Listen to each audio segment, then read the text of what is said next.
Hey everyone, this is Eric back with All Replay, still doing the eBay series, and I want to talk to you about how you can flip within the eBay website itself. And we're going to get started.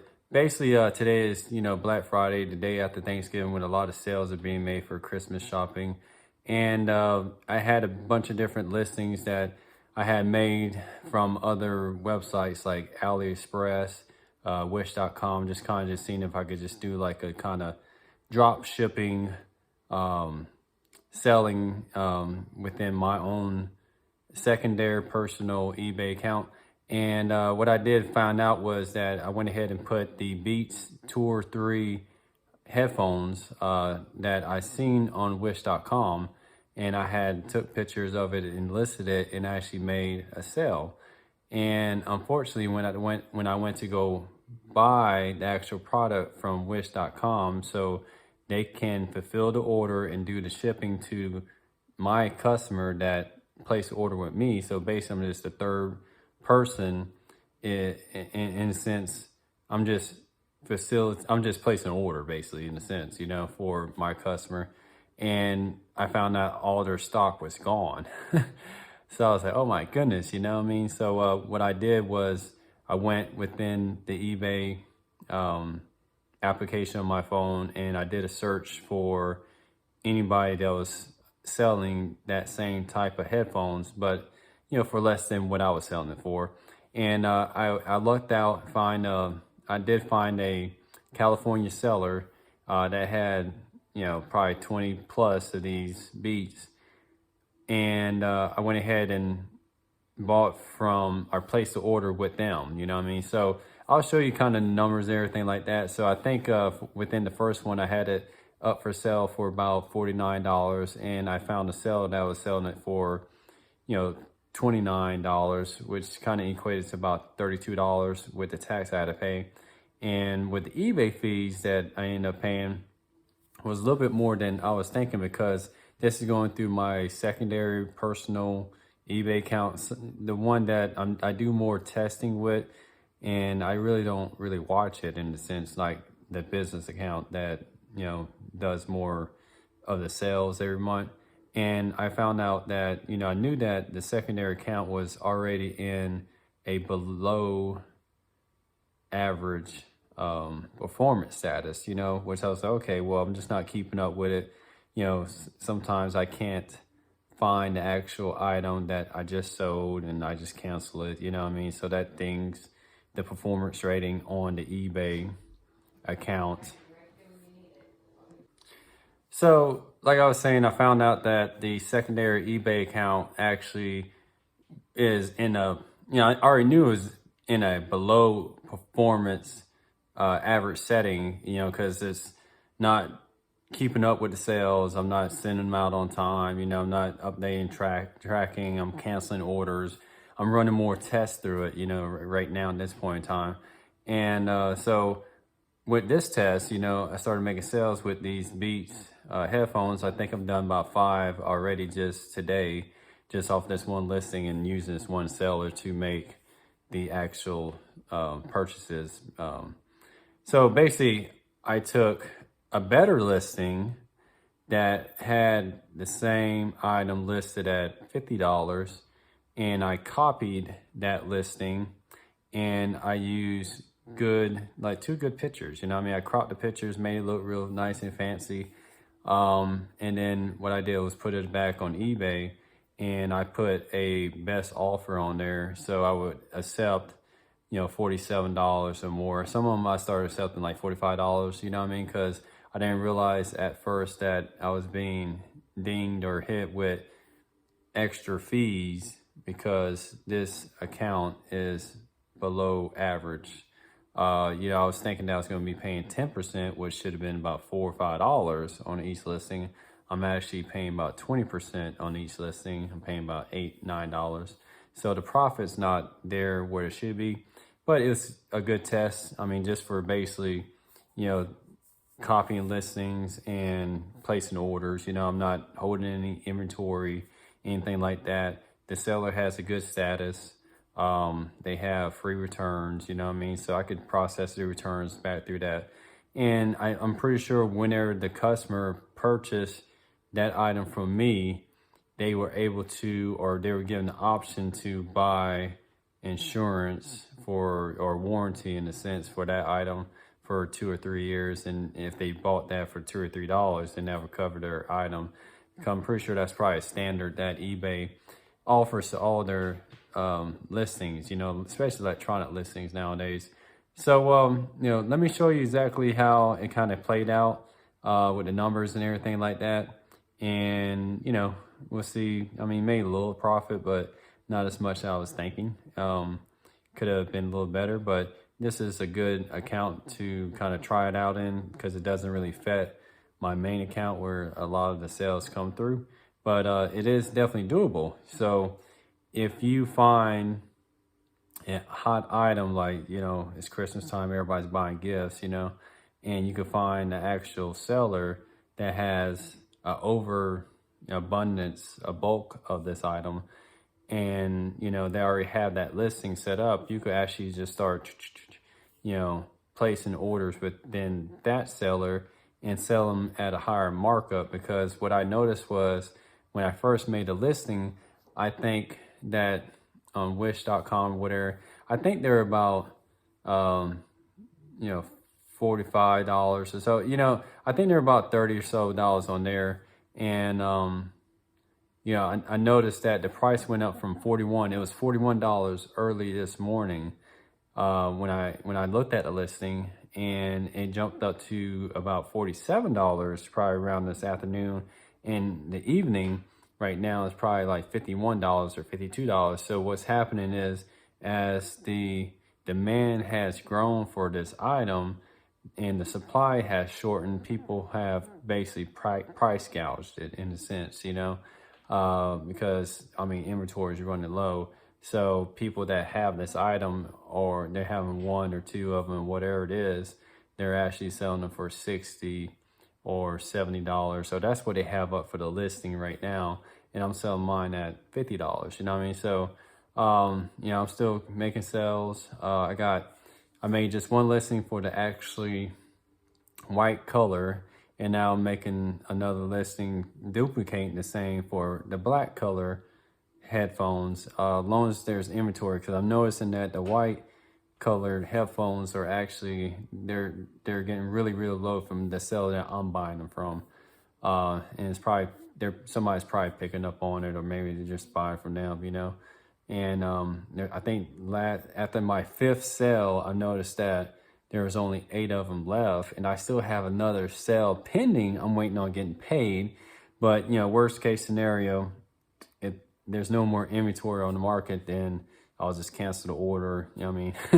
It is what it is. This secondary account is already below average standing. It's not going to really hurt me, but I would like to pull it out, because now that I looked at the actual fees on this, is that, I'm being really dinged on a lot of the higher ticket items that I have been selling through this secondary account, when I could have been making more of a profit for it. So instead of probably making $120, I should be probably making about $200, $250 a month off of this second eBay account.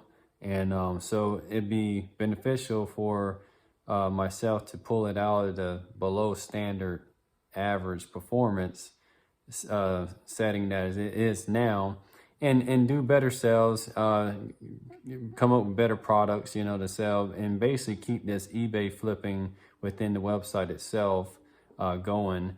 And I think that it'll bring it out of the status that it's in now. So basically, this is how anybody can make money from their home without really lifting a finger. If you got a smartphone with Wi-Fi connection and the ability to just do a little bit of research, you can find out that you gotta find something that's hot to sell. Electronics are very, very hot. Even I went to go list a 55-inch Samsung TV on Facebook Marketplace, and I found out that I was probably priced under where I should have been priced.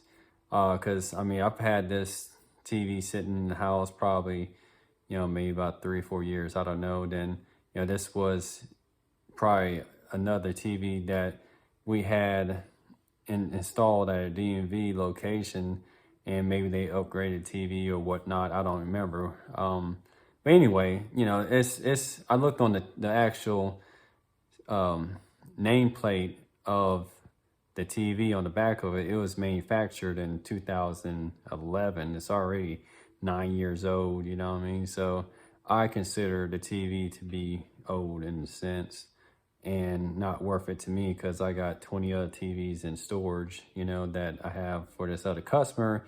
And we're going to probably going through 100 more TVs within the next few years anyway. So I always get pre-owned TVs at, you know, very discounted rate. And what I've been doing is actually giving it to a thrift shop here. It's one of my customers. I have about 3 or 4 accounts within the main company, and you know, he started a thrift shop that sells pre-owned electronics, and I told him that I would bring by the TVs from, you know, my customer, you know, when we're starting to swap them out, because I'll get, you know, 3 or 4, maybe 10 or 20 at a time, and you know, instead of just throwing them in the trash, you know, we can bring them back here to Tallahassee, and he can sell in his thrift store. And then, you know, the people that live here locally can get a good pre-owned TV for, you know, I don't know, 50, 75, $100, you know what I mean? So anyway, going back to the story, my father-in-law actually brought over a smarter TV than what we had. And, you know, I went to go place a listing within the Facebook marketplace for the 55-inch Samsung TV that we had on the wall. So I swapped it out, you know, basically did a listing, took a picture of it, basically just said, you know, it's a used TV, no remote control, no stand, you have to put this on the wall, whatever. And I listed it up for $100. I think maybe it's probably Tuesday of this week, right before Thanksgiving. And I think it was like Tuesday evening. I put it up maybe about 6 p.m., 7 p.m. And literally I had over probably 50 people from Tuesday evening to, you know, Wednesday morning. I mean, my phone was just dinging, dinging, what people seeing if the TV was available. And after a while, it just got annoying to me. So, you know, a couple things. I had the TV priced too low at $100 because I had too many people interested in it. So, you know, long story short, what I did, I took the listing down for a couple days, and I went and put the listing back up at $150 because, you know, I should probably get around $125 for the TV. If I get $130, whatever, that's fine. But then I'm not getting as much, many people, you know, going after the TV. I don't want to talk to 50 different people. I mean, that's just too much, you know. And I'm more or less want to go over the first person, first come, first serve. That's ready to come get it, you know, get the TV, be gone. But electronics are very, very hot during the holiday season for sales, you know, for brand new items, used items, things like that. They're very, very good items to sell online, through local marketplaces and stuff like that, you know what I mean? So just want to kind of give an update on, you know, this new eBay flipping strategy and how you go about doing it. And I could kind of show you like the listing and that I made versus the listing that, you know, I was buying it from, and the profit in between, and then we go from there. So let me show you the sales that I did just today was $195.30 just in selling Beats by Dre headphones, in the sense that, or Tour 3, whatever. And that's without lifting the finger. So, you know, I guess without actually having product and actually shipping out myself. So let's go to exactly how much of the payments. And I don't know if I really like this new eBay payments right now. I mean, I'd like that goes straight into your bank account, but the problem is that I'm used to PayPal, and the issue is that, you know, when I had a PayPal account, then, you know, if I'm doing this eBay flipping strategy that I'm talking about right now, basically, you know, I would take the money from my PayPal account and buy the items, and then, you know, I'll be using the PayPal money that, you know, these individual people that are buying these products, I'll be using their money, then I'll just keep the profit in my PayPal account. And once the sale is already complete, they got their product, they're happy with it, now I'll take the money out of my PayPal account, then transfer it to the bank account, so I know it's good money, you know what I mean? Anyway, but this shows each sale. This is sale number, looks like, yeah, I've done 4. There's another one that I'm waiting for the actual payment, so it doesn't show the 5th one. But I did one for, you know, $49. Where's my mouse? Yeah, $49. I did one for $48.50, and I did 2 of them at $45. I was trying things out, but the thing about it is that I found out that eBay was actually hit me with a $9 fee, you know, on these $49, and they hit me with an $8 fee, which I should have been paying $5 for this one, and I should have been paying $4 for this one. So I didn't make the profit that I was thinking I was going to make, but, you know, at least we did some sales. We're bringing the account out of the, you know, below average status by making good sales with good customers with brand new product that they should be happy with, and I should get good reviews off of it. And it didn't take any time, but, you know, making some listings. And basically what I did was I placed these orders. So this is let's see if it'll show the actual listing. Could I go to it? Oh, hold on for a sec. But before I go to the listing, I want to go through and I want to add up the actual, you know, profit that we made. This is $39 here, $39 here, $36 and $36. So let's add this up, and then we'll take that and subtract it away from the actual sales that we did, and we'll find out what our profit is for today. All right, so what I did, I went ahead and added the actual proceeds from all of these. What we profited was total $152.41. That's what they're going to actually deposit into my bank account. And let's see what we paid for them in a sense. So I'm gonna go back up here and I'll show you the purchase history. And you can see where, yeah, that's another thing I wasn't thinking about. I was buying them at $29.99, but I had to pay sales tax, which I thought I had to pay sales taxes if I was actually buying it from an actual seller in Florida, you know what I mean? But this seller's in, here we're going. So here's the actual amount that I paid. What sales tax was, the $32.46. So we're going to times that by 4, and then we'll subtract and find out exactly what we profited.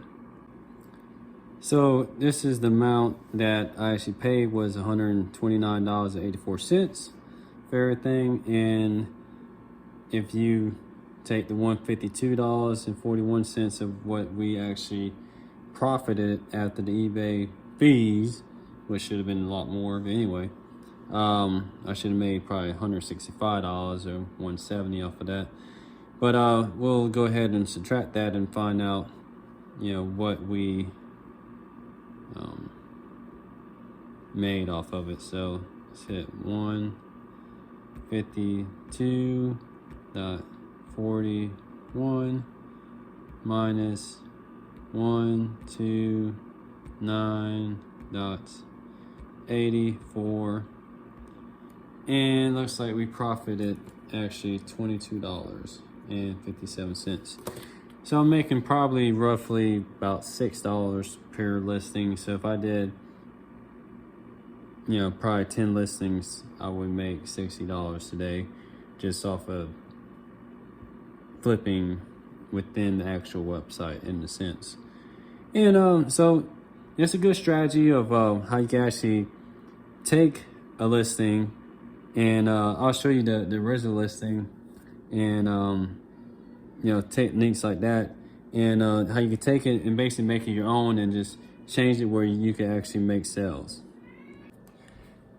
So I'm gonna close this video out right now, because I mean I can get into all the details about taking a listing, making a new listing, and you can go back and kind of look at how to make a listing, and then basically it's just about finding an actual sold listing that's sold at the price that you're trying to sell at. You know what I mean? I always try to find one like that. I do my research. I go out there, okay, I'm trying to sell for $50, right? So I found one that sold for $50, and then I copy that listing, but I take the pictures and I make it my own pictures, and I try to crop it where it looks really good, high quality, and that way people know they're getting brand new stuff. You know what I mean? It's got to look good. You know what I mean? And basically that's all you do. After that, you start making sales.